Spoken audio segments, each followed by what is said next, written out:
Master minds commerce చదవాలనుకునే 10th inter విద్యార్థుల తొలి ఎంపిక.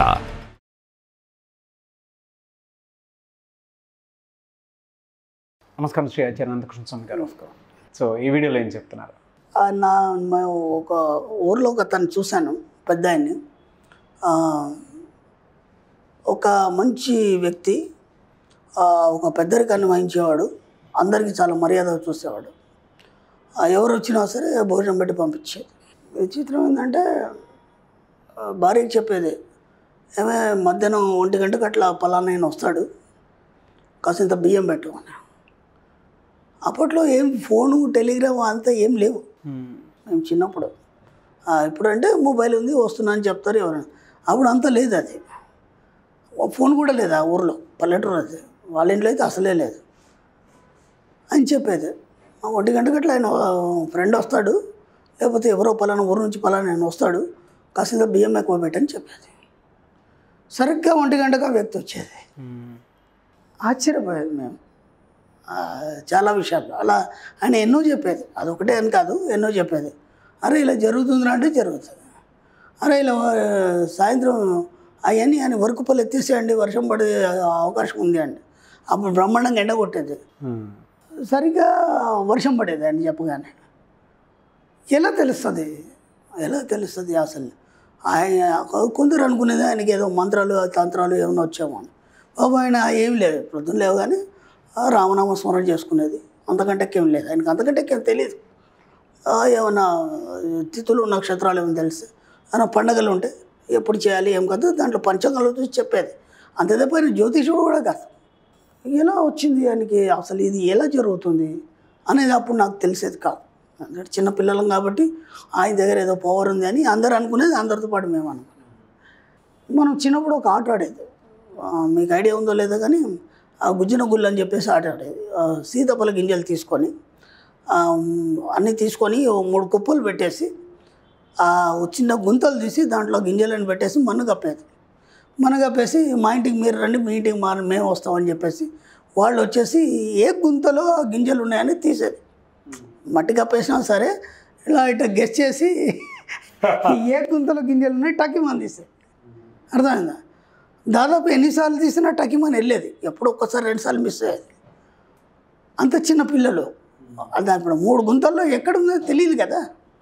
ఈ ఆట చాలామంది ఆడేవాళ్ళు అప్పట్లో ఆడేది. ఇప్పుడు లేవు కానీ ఇప్పుడు మనకు అన్నీ ఇప్పుడు మొబైల్స్ వచ్చాయి, పిల్లలకి గేమ్స్ అవి వేరైనాయి, కానీ అప్పట్లో ఎక్కువ ఆడేది.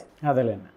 అంటే ఇవన్నీ ఎలా పుట్టించబడ్డాయి, ఇవన్నీ ఎలా సృష్టించబడ్డాయి, ఇవన్నీ ఎలా లింక్ అయి ఉంటాయి అనేది అప్పుడు అర్థం కాలేదు. ఇప్పుడు మన సబ్జెక్ట్లోకి వచ్చినాక అర్థమవుతుంది. ఏం లేదు, జస్ట్ ఒక 2 నిమిషాలు కాన్సన్ట్రేట్ చేసి మౌనంగా ఉంటే నీ మనసు నీతో మాట్లాడుతుంది.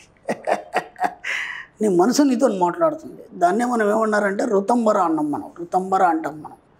ఆ ఋతంబర అంటే మనసు నీతో మాట్లాడే ప్రక్రియనే మనం ఋతంబర అంటాం. ప్రతి దగ్గర మనసు నీతో మాట్లాడుతుంటుంది, నువ్వు దాన్ని వినడానికి ప్రయత్నం చేయాలి. వినడానికి ప్రయత్నం చేసినప్పుడు ఏమవుతుందంటే నీకు 6th సెన్స్ పవర్ వస్తుంది. 6th సెన్స్ పవర్ అంటే జరగబోయేటి ముందుగానే తెలుస్తాయి. ఆయన రోజు ఉదయం లేవగానే రామనామం చేసేది, మౌనంగా కూర్చుండేది 1 అరగంట, అది మెడిటేషనో ఏదో అట కూర్చుండేది. ఆయన ప్రశాంతంగా కూర్చుండేది, ఎవరితో మాట్లాడేది కాదు.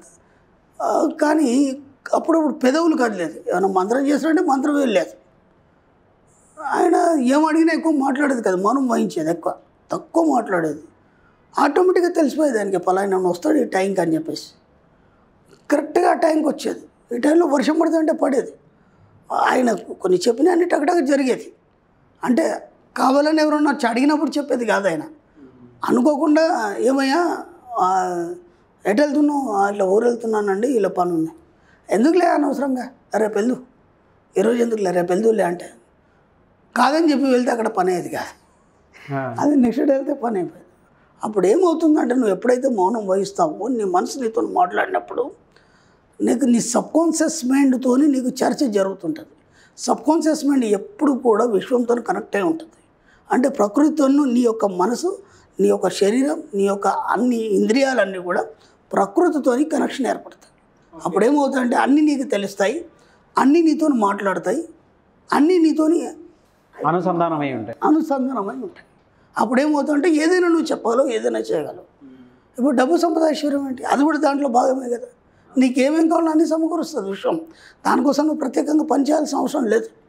నేను చెప్తున్నాను, ప్రత్యేకంగా పనిచేయాల్సిన అవసరం లేదు. ఉన్న పలంగా ఇది కావాలనేది ఆయన, అరే ఇది ఎక్కడ దొరుకుతుంది వస్తువు మనకి ఇప్పుడు కావాలి కదా అర్జెంటుగా అనేది, ఆ రోజు సాయంత్రంలోపు ఎవరో తెచ్చిచ్చేది.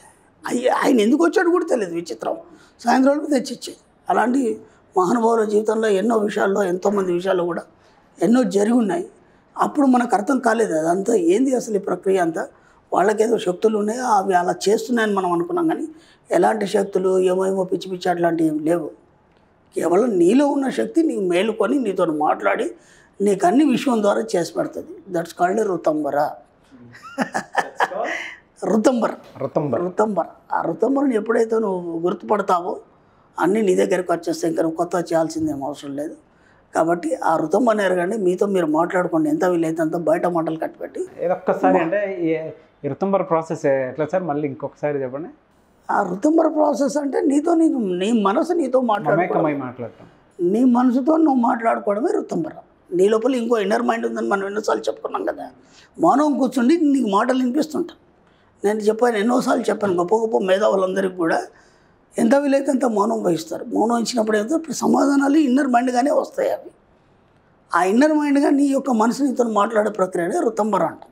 ఆ ఋతంబర ఎప్పుడైతే నువ్వు ఎరిగినావో, దాన్ని పట్టుకున్నావా, ఏ విషయంలో సకల సంపదలన్నీ నీ దగ్గర ఉంటాయి. అంత కొత్తగా నువ్వు చేయాల్సిన అవసరం లేదు. మన సబ్జెక్ట్ అంతా దాని మీద ఆధారపడి ఉంటుంది. ఎలా వస్తుంది డబ్బు, సంపద, ఐశ్వర్యం అంటే ఎప్పుడైతే నువ్వు ఈ ప్రకృతితోనే అనుసంధానం అవుతావో ఆటోమేటిక్గా వస్తుంది. కావాలంటే నువ్వు మౌనం వహించాలి అంతే. మౌనం వహించిన మరుక్షణం ఆటోమేటిక్గా అన్నీ నీకు తెలిసిపోతుంటాయి, ఆటోమేటిక్గా తెలిసిపోతుంటాయి. అంటే నేను చెప్పేది ఏంటంటే, నేను చిన్నప్పుడు చూసినప్పుడు నాకు అర్థం కాలేదు. ఆయన చెప్తే ఆ వ్యక్తి ఇలా వచ్చేవాడు, అసలు ఫోన్ లేదు ఏం లేదు.